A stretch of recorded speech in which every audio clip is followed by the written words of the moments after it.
and welcome to this meeting of the Resources Committee, which as usual is being held on Teams. I'd like to welcome colleagues from Scottish Government and HMICS, and to note apologies from Tom Halpin and Katrina Stewart. Caroline Stewart has another commitment just at the moment, but will hopefully join us around 10:30. Because of that, as only Alistair Hay and I are on the call just now, we may need to pause the meeting and reconvene if there's any connection problems. But hopefully that won't be an issue, because we have to have two members on the call to be quorum. Are there any declarations of interest in connections? Oh, good. Okay, noted.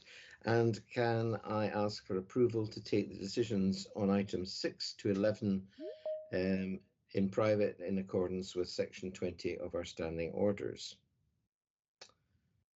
Thank you. So moving on to section 2, the minutes and actions from the previous meeting. Well, first of all, the minute of the Resources Committee on 15th December, which seems a long time ago now. Alistair, I think you're the only one who can join me in commenting whether it's an accurate record. You're on mute. Yeah, with only the two of us, Grant, it won't help if I'm on mute. Yeah, I would agree it's an accurate record. Right, thank you. And there aren't any outstanding action points to note at this point, which must be almost a first, I think. And in 2.2, there have been no decisions taken since the last meeting. So that takes us on to section 3, financial monitoring and planning. I see Lynn Brown on the screen. Is James Gray coming as well, Lynn? Oh, David Page. Welcome, David. I was just trying to work out whether we had James Gray as well joining us. Yeah, James is on the call, but Lynn will lead on to this paper if that's okay, Chair. She's got this one covered. Yes, absolutely fine. Over to you, Lynn. Thank you, Chair. So this report covers the financial position to the end of December and presents the revised Q3 forecast for noting. So this will be the final forecast, obviously, before we get to year-end outturn. So in terms of material threats, etc., they have all now been built into the forecast, or material known threats. So that will be reflected in the position. So just really to call out some of the key points. There has, as I mentioned, there has been some material threats built into the Q3 forecast, but we have seen some additional over recovery of income and some other favourable variances which are helping to offset that. So the deliverability of the revenue budget has been reduced to amber. It was previously heading towards red based on the Q3 forecast, but we will continue to monitor that over the next couple of months towards year end, because obviously the closer we get to year end, the more confidence there is around deliverability. So we have seen the period 10 numbers. We are tracking very close to forecast. I do expect that deliverability status to be revised as we move forward with the future finance updates. So wasn't really going to go into the variances in the report because we have discussed them, you know, while we've presented previous reports. We know the significant variances are around officer cost, inflation, etc., and there are no material differences there. There may be some slight changes in the numbers, but essentially the variances are similar to what has been previously reported.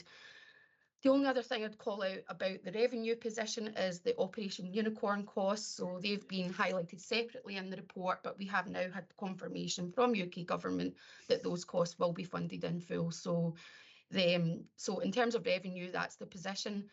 Capital, deliverability of the capital forecast remains at green. There is still some slippage managed that has to be managed towards the end of the financial year, but that has come down significantly across the year. There is some significant spend still to happen in the final quarter. Obviously, this year we tried to implement a different process to try and avoid purely backloaded spend at year end. So I guess the position is general in terms of what we've seen historically, but in terms of that position, we did try to implement a new process. It's probably not worked as well as we had hoped, as we are still dealing with large spend in the final quarter, but there are plans in place. Confidence around delivery remains, as I say, at green, so it remains high.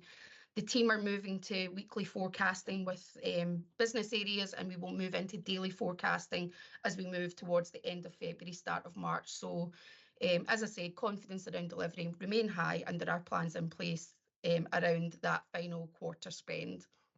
So just in terms of the reform, that deliverability has now changed to green. That was previously amber because we were waiting for the Scottish Government approvals around the accountable officer template. That's all now been signed off. The forecast in terms of a run rate is as you would expect, and as I say, confidence for year-end delivery around the reform is high also. So that's probably the key points to highlight around the three areas. So happy to stop there for any comments. Thanks, Lynn. I think it's helpful to have some of the on revenue, to have some of the uncertainties like Project Unicorn funding now put to one side. I think there are still one or two odd uncertainties, like the uncertainties of when some legal costs may come through, but that's something that's very difficult to manage well in advance, even though we're only we're 6 weeks or so to the year end. Maybe 6, 7 weeks. Yeah, it's actually it's fastly approaching. Yeah, it's not far away anyway. One thing I wanted to ask you a little bit more about is on the capital front. I know that we tried very hard to find a way of accelerating the amount of spend in the earlier periods of the year to avoid such a lumpiness towards the final quarter. I know you've explained about monitoring it very closely, but in terms of the spend on fleet, digital and estate and so on, everything any of us read in the press suggests there are loads and loads of supply challenges, as well as cost escalation. Is it really going to be, how much confidence is there in getting the supplies, if I put it that way, delivered by the year end? Yeah, certainly in terms of the work that we've been doing, there has been some delays, I should say particularly around some of the digital stuff, but there are plans in place for year end with due dates for delivery, etc. And that's the things that we're obviously tracking very closely. So what we have seen is the delay from previous in the financial year. So, so we would have expected that spend to hit maybe 3-4 months ago. So we've got committed delivery dates. So as I say, the plans are there to have the cost, the spend incurred in this financial year, taking account of those supply chain issues. How that will feature going forward and moving into next financial year will obviously be subject to the sort of processes and monitoring around that time. But at this stage, confident around delivery. Okay. Now, thank you. Now, you said as part of your presentation that the plans to accelerate or rephase the timing to avoid the lumpiness not working as planned. Are there any internal steps being taken for lessons learned to avoid us continuing to have this recurring theme of the lumpiness in the last quarter? Because I think we all agree that there's a lot of merit in getting expenditures spread out rather better over the years to avoid supply problems, etc., etc. Yeah, we're certainly looking at the process as we move into next year. We'll probably touch on that in a bit more detail when we discuss the budget update. Mm-hmm. But yeah, I mean, I think the key thing is a new process. We've been building the capability around that. We've been looking at how we can deliver that, and as it matures, we are hoping that we'll see the delivery progress, in terms of how we would plan as we move forward. So yeah, certainly things that we've been looking at in terms of what has caused the issues this year, but whether it's the process or whether it's supply chain issues, it's two very different things. So yeah, certainly looking at all the aspects of it in terms of how we can move that forward. But like I say, probably a bit more discussion around the actual mechanics of that as we discuss the budget update. Yeah, absolutely, perfectly happy to discuss it in more detail then. Alistair.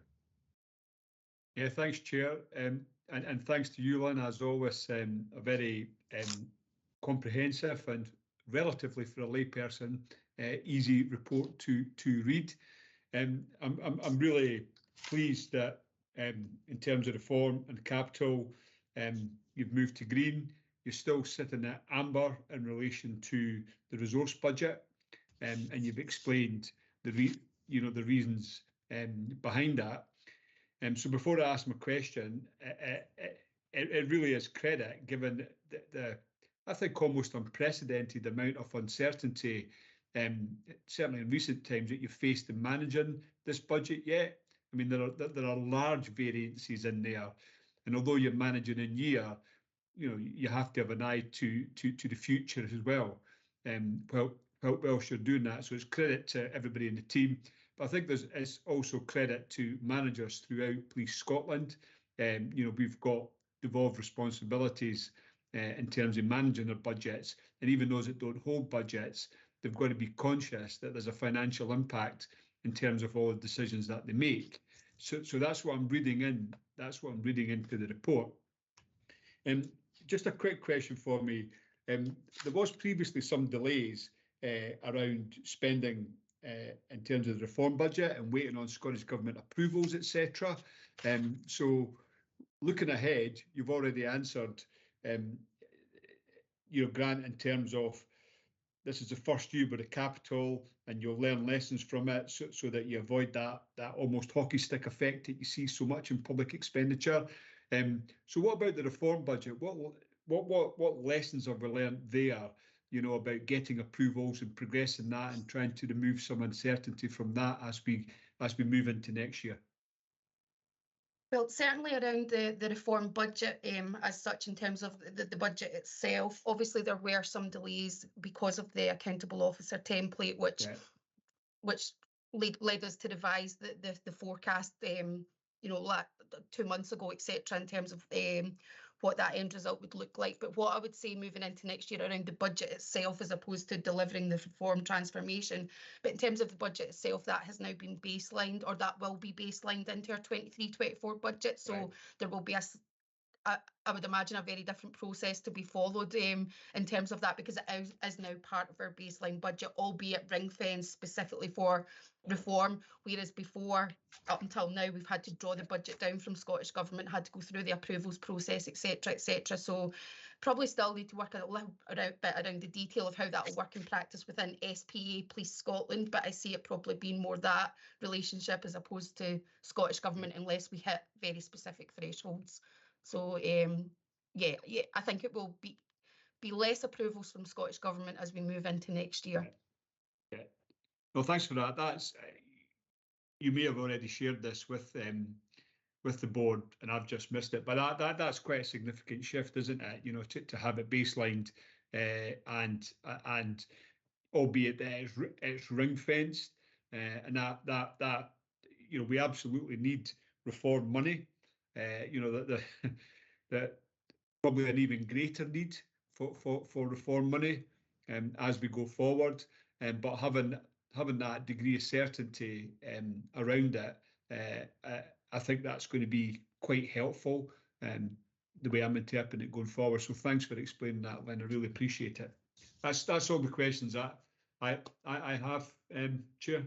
Thank you very much, Alistair. And I would endorse the comments that you were making about to Lynn about the way in which the report is presented. I mean, I think there have been so many moving parts in the course of the year that I think the way you're able to condense and summarize them so clearly in a few pages is very commendable. And I know it's a team effort, but I think congratulations to all involved in actually pulling this together that way. Oh dear, I see Alistair's disappeared. Oh no. Oh, back, right. I had a dreadful moment there that you disappeared from the screen. No, I just switched my camera off. I'll leave it on to save alarming you in terms of remaining quota. Right. Well, I think we've covered all the things that we need to cover in this, Lynn. Thank you very much indeed for the report and for your explanations this morning. Thank you. I think that takes us on to section 4. And Ian, I see Ian McKee has arrived, so that's great. 4.1, Ian. Good morning. Welcome to you. Have you got any of your colleagues with you, or is it just you? I'm on my own. Hopefully cover it just fine, Chair. Right, that's fine. Good to see you. Item 4.1, the changes to a review of the standing orders. Yeah. You can take it that we have studied the Yep. report, but is there anything particular you'd like to highlight? Really, just that probably the only one, the key change in there is the move from 150k to 500k for a move to quick quote for works tenders, just in line with the Scottish Government policy note issued just at the start of COVID. That's worked really well up to 2 million. So we want to change that up as the standard approach up to 500,000. We believe that definitely offers best value for the authority, and certainly proven through the work in the last 2 years to be the case. It's an efficient route. So that would probably be the key change. And one thing I would note that's not on this is we've been doing a review on the one remaining delegated authority, and that's within the termination of contracts. So we were hoping to have it in this paper, but we've been in discussions with our legal colleagues, and we just need to make sure we've got clarity around the correct authority route for termination of contracts. It's not something that happens very often, but it's not covered clearly enough, so that'll have to come back at a later date, but we're working in that, just in case you'd picked up on that. Right, and will that effectively mean that you're having to come back and amend the entire document, or just one paragraph? Just an update to one paragraph. Yeah, it'd be a very simple change. Yep. Okay, thank you. I think most of this is quite straightforward. Alistair, any questions or comments from you?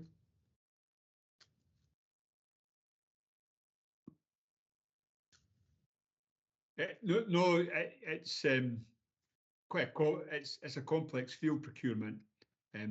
Obviously, and it needs the guidance of the standing orders, and I've been through them, and it looks fine to me, and I think hopefully it will make your life easier having that increase from 150 to 500k, and as you say, it's evidenced and robust that this works. So I've got no problems at all. Happy to approve these. Yes, thank you, as am I. One query is just the timing of it moving to the next stage, because we've got to recommend this to the authority. Are you envisaging that this will be put in place from the start of the next financial year, or just as soon as it's approved? We'll probably progress as soon as it's approved, obviously because we're behind the ball a wee bit with the change from EU to World Trade Organization, etc. So we will look to implement once approved. Right, that's fine. So, well, we will recommend to the authority to approve the changes. Hopefully it should be possible to get them approved at our next board meeting, but that's slightly out with my hands. Okay, thank you very much. And could I just say the paper itself is very clear, just exactly what the changes are. So moving on to 4.2, strategy review, the annual review. Any comments on this? Any thoughts on this? It is very straightforward. Hopefully the paper and the reviews are statutory, and we note the review from Scottish Government giving us a really positive feedback on the strategy. So we feel it's absolutely remains pertinent to the remainder of the year. And then all I would flag in addition to this is we obviously begin working our strategy for next year. Tom McMahon and the team have offered support, which they gave us the last time. And I'm just going to note that we're looking kind of strengthen areas such as organised crime, modern slavery. DCC Graham had commented on that before, and then we're going to look at a wee bit of a focus and kind of add value is a key bit for us in the next 3 years. Supplier management, closer partnering, financial control, and obviously looking at savings, cost avoidance, demand management and spending plans, just as you were picking up on the kind of trying to control the spending to year end. We are kind of on that, but we can always improve. So we're looking at kind of strengthening those kind of areas in the strategy, and we're just calling it add value through a range of strands, just to give you some update on that. Right, thank you. Could I just ask one question, and something that has cropped up before, and it's the balance on the weighting between Yes. price and quality. Yeah. I know that's been under a bit of consideration. Could you update us as to where we are on that journey? Absolutely. So it really, David Page had noted that some time ago in the flat cash challenge, really immediately, we as a matter of course, procurement teams challenge both where we can technically, where we can demand, where we can specification, and where we can on the evaluation criteria. But the absolute goal has got to be best value. So, you know, you can say, look, let's have a focus commercially in a stronger sense where we can, but that will not be the same in every requirement. So the strategy absolutely allows us to do that as a matter of course, but what we've been doing is really kind of feeding to our teams to push harder on these areas and challenge that slightly more assertively is probably the phrase I would use. And so that has remained the case really since we kind of understood the higher pressure. So we're pushing in all those areas where we can and continue to do so. And I think where I talk about the strategy going forward, so that the essence of that is all there in the words best value. That is saying that, but we're taking a slightly more assertive approach. But we need to get closer, look at the add value, better supplier management, and look at that in the round where we can kind of pull this additional value out of what procurement are here to deliver. So we are on that, but it's not like you just change everything from 40 to 60. You just push in all the relevant areas where you feel you could get additional value from that tender. Mm-hmm. Right, thank you. That's very, very helpful to know that that's ongoing work in progress. 100%. Alistair. Yeah, thanks, Chair. Again, Ian, really appreciate the work that has gone on here. So this is a statutory requirement that you review this. Yeah. I take this from it. Could you just explain the approach that you, your team, and the wider management of Police Scotland take in terms of actually reviewing this and ensuring that it remains fit for purpose? Yeah, in essence, what I've really done is I've went through the document, I've reviewed the processes that we have in place, the documentation we have in place, the structure, because the reorg was a key part of the strategy. You know, is that in place? So I've really reviewed it against our objectives laid out within the strategy. So are we on target with all of those over the coming year, and have been and are going to remain to be? So are they still focusing in all the key areas that we would want to be focusing on? Yes, they are. So in essence, you review it against work achieved and work planned. So we've obviously got a service plan in the team, so we know what we're looking to do over the coming months. We're currently working on the service planning for next financial year, and we know the kind of key headlines we want to cover there. So it's just been a bit of a look back to the last year and look back to what's ahead, what's changed. Does this strategy still allow us to deliver those coming challenges, and have we done what we should have done here, so we're not missing something, and has it worked? And myself and the strategic procurement manager reviewed that, as did the Scottish Government, but not to the closeness of did we achieve a bit more, are we covering the relevant areas and doing that appropriately, and are those the things that a procurement service a professional procurement service should be focusing on and targeting it, and that was kind of supported there. So kind of good assurance, but that was a review. You don't do a massive piece of work around it. It's really, have we covered what we should have? Are we going to still be able to refer to that to cover the next year? And we feel the answer to that is yes. Okay, thanks for that. And one more question, which is about looking ahead, because you know it highlights that this year you're going to be developing your next procurement strategy that I presume will cover a 4-year period from 2024 to 27.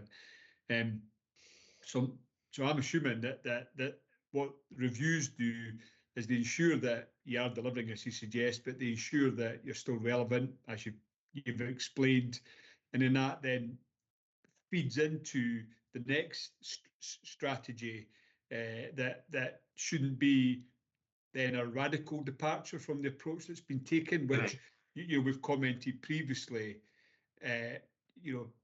on the significant improvements that we're witnessing in terms of procurement. So this is part of a seamless journey, is the way that I'm looking at it. Yes. Would that be right? Yeah, no, absolutely. But we should not see a step change. What we should see is development of various areas. What you start doing is strengthening certain areas. So it could be climate, it could be sustainability, it could be pure cost, it could be, the new evaluation tools are made available to you. So you strengthen your training in this area. So all you're doing is kind of moving your focus as you develop, and the marketplace changes. Costs, kind of profiles changes, so you're really evolving each of those bits. It hopefully should not be a radical change unless something radical happened. Yeah. Okay. Thanks for that. I'm happy, Chair, with the report and the explanations that Ian's provided us this morning. Thank you. Thanks, Alistair. Ian, since you arrived some time ago, I know that you've been building up the capability of the team, and obviously extremely successfully. Could you just say a little bit about how you see the challenges ahead and having all the right people with the right skills to cover all the evolving issues to do with procurement?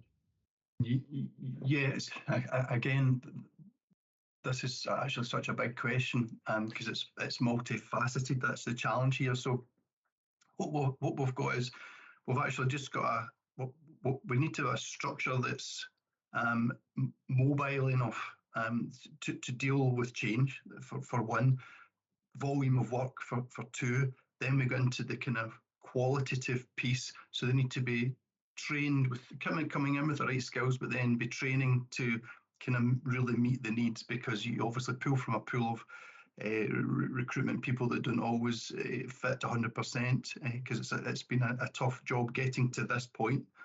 Really tough. It's taken us almost a year to recruit into the team. So we kind of work off. We've got a competency matrix that's built by us feeding and other public sector bodies feeding into Scottish Government. So we've kind of got this development path to make sure everybody gets to that. At the same time, because we've built this capability, what we now need to do is I kind of touched on it very briefly with the procurement strategy, is link in, and we talk about business partnering, but procurement needs to be almost ingrained with what's going on to really get to this add value position. So we kind of need to be in at the start of the game. Back to your challenge in commercial, we need to be at the start of the game on that. So what is it we're trying to achieve? So really, we're trying to get closer and closer. So we're talking to all our budget holders, customers. What are you looking to change in the next 2 to 3 years? We're constantly on that conversation. It's what's going on, so that, because we then create a kind of a category strategy off the back of that to say, well, look, this is changing. These are going to be the main spend areas. There's a change in strategy here, or a spending type or a service type. We look at outsourcing. So we're kind of, you've got to have the resource. They've got to be structured so they're mobile and feed into the right areas. They've got to be with a skill set that are able to do that. We need all the MI in place to make sure what we're doing is working. We need the kind of sort of the teams, when these projects come up, like Unicorn and the Cycling World Championships, and obviously kind of just the multiple projects that go on. We've got to be able to address those really, really quickly. We've got to be able to make sure that we're working, like in the next 2 contract awards. We're trying to develop a team that we're working with our partners, that we're creating these dynamic contracts. So, we've been working for a long time with the states to put in these more dynamic arrangements so that they can move quicker, and we're bringing less approvals through the governance. They can move quicker. So without going on and on and on, what you're doing is you're staying close to changes in the marketplace. You're developing your team. you're resourced appropriately, you're staying close to your customer, understanding the pain points, what they're trying to achieve, keeping your focus on the headline objectives, and then making sure you're pulling all of that in the right direction to support that. So we've kicked off a whole load of meetings with all the ACCs and P&D director, etc., to start sort of saying, right, here's what we're trying to do. So we've got all the comms strategy coming into play now. And so it's multifaceted to make sure we're sitting in the absolute lane with everybody as they develop, we develop with them. And we're doing that so that we can kind of make these tenders deliver what they should be tendering, making sure the value is right, the quality is right, the delivery is right. The supplier management's now brand new team in supplier management. They've got to look at, are they all delivering in time? Are we getting the benefits we should be getting? Could we be saving money? Could we be getting better service out of them, i.e. them doing more for us? So there's a whole plethora of areas we're kind of attacking to get there. So the challenge is just to keep doing that and doing it right and making sure we're listening to the users, the budget holders, and the keeping our head in that top strategy, which obviously Tom and the team really help with. Thanks, Ian. I know it was a wide question, and thank you for giving such a good overview of it. It's clear there's a huge amount of work that you and your team are doing, and I just don't think it should be underestimated. Thank you. Alistair, you've still got your hand up. Is that a residual hand? Apologies, it's a residual hand. Right. Please pass on our thanks to all your team for all the hard work that they're doing. They're a great team. Yeah, good. Thank you. Right, we are invited to note that the review's been carried out, and I think that's been very reassuring to hear that procurement is now in such a good place. That takes us on to item 5, and I saw Andrew appear a minute ago. Yes. Well, actually, Andrew, I know you've been here since the start of the meeting. It's just your face appeared on the screen 1 minute and then it disappeared for a bit, so I'm glad you're still here. Agenda item 5 is a transformation programme benefits report. And I certainly found that the slide presentation of that extremely helpful. Would you like to highlight anything we should be paying particular attention to, Andrew? Thank you, Chair. Morning, members. I'll just focus on the executive slide, which is slide 52 in the overall pack. Just to draw out, so from our staff and cash flow saving benefits, we're on track. Again, we're also confident of what's still to be validated is coming in, so we'll pretty much hit the forecast as outlined. Minor increase in officer efficiencies by 1.45, and again from our forecasted cash flow benefits piece, we'd like to draw attention to the national network one, so 1.98 million within FY 21-22. So again, that takes us up to our 4 million total in that space, and in regards to cash flow savings, and that's predominantly down to contracts being able to be cancelled as the new systems roll out. So that kind of decommissioning phase, which is really important across the change portfolios, demonstrated there. Other point to mention just around the change request to benefits since the last report in April. So national list has been reduced by 424 K. That's predominantly down to the fact that because the programme is extending its timeline slightly, the cash flow benefits that come from our cheaper run model are extended out. So that's the reason for that. And then lastly, the cash flow benefits increased for leadership, and that's around shifting some capability in-house rather than going with the out-house provider. So happy to leave it there, Chair, and take any questions or comments on the slides. Thanks, Andrew. Alistair, I know you've got some questions on this. Yes, thanks very much, Andrew. Clearly, tracking transformational benefits is a complex piece of work, and I think it's done extremely well. But as we go forward, with the new budget for policing and a lot of discussion on it, tracking these benefits is going to remain really significant for us and important for us. So I understand that you're working on a new benefits realisation framework for members to consider. So my first question would really be around what sort of timescales are we looking at for this new framework? When do you think we'll be considering and looking at this? Thanks, Alistair. So I suppose a couple of things. Firstly, I think the benefits framework majority was focused on the range of benefits. So as you can see in the summary slides, we've got those kind of broader benefit range in there now. The second piece was predominantly around the FTE side of things, so in regards to how we actually capture time. And then, you know, there is work ongoing just now around org design to take a look at that kind of move from efficiency in regards to time saved into organisational changes. Right. You know, in regards to the kind of cash flow savings piece, I think that's, you know, I think that's pretty much in a very good position right now in regards to kind of central management of that.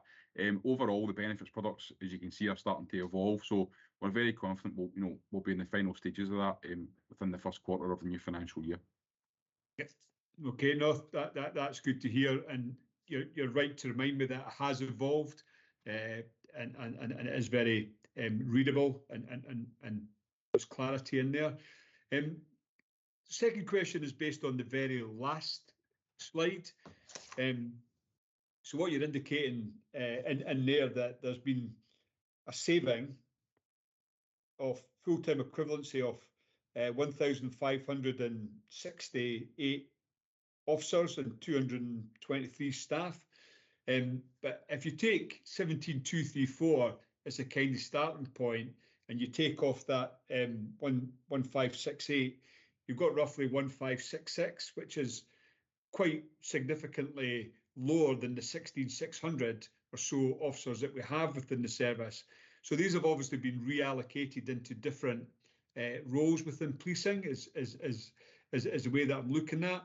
Has that been has that been predominantly to accommodate additional demand that's emerging in the divisions, or where else within Police Scotland, you know, as we serve a change in Scotland, which is the strategy that this feeds into, where else are these posts being allocated to, the officer posts?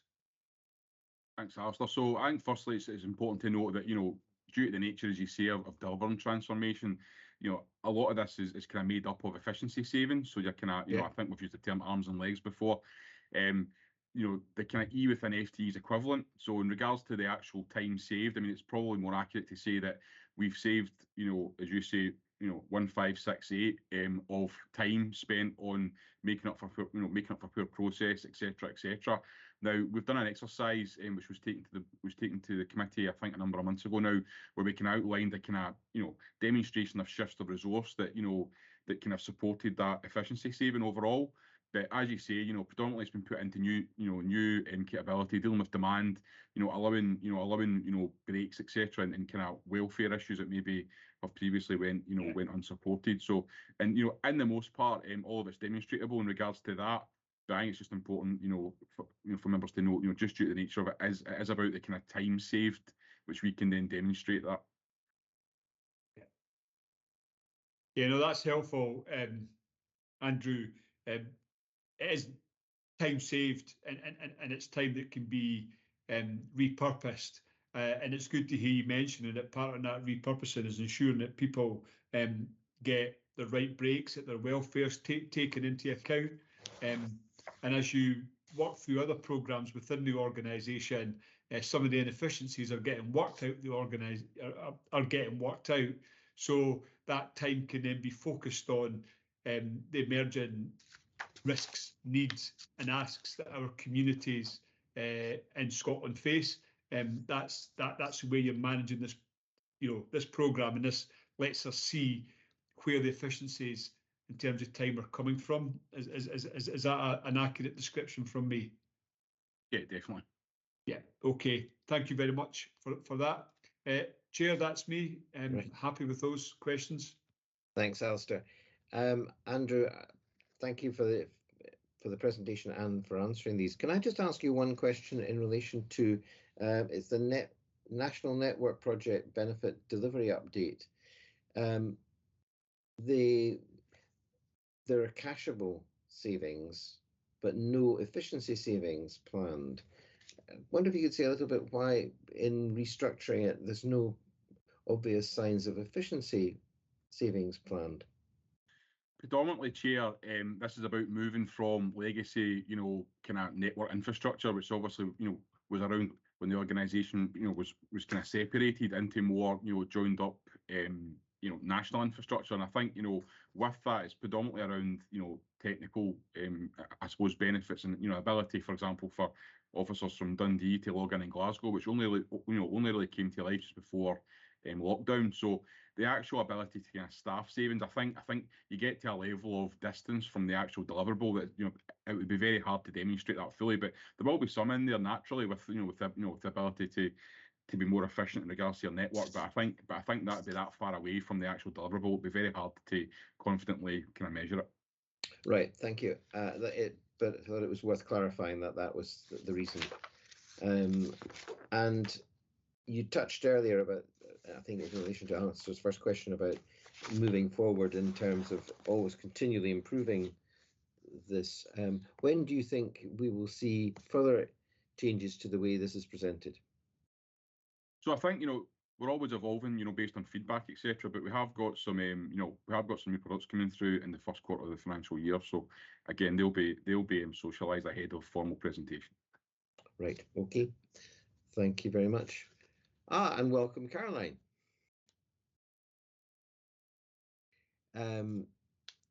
Caroline, we're just at the final stages of item 5 on the agenda.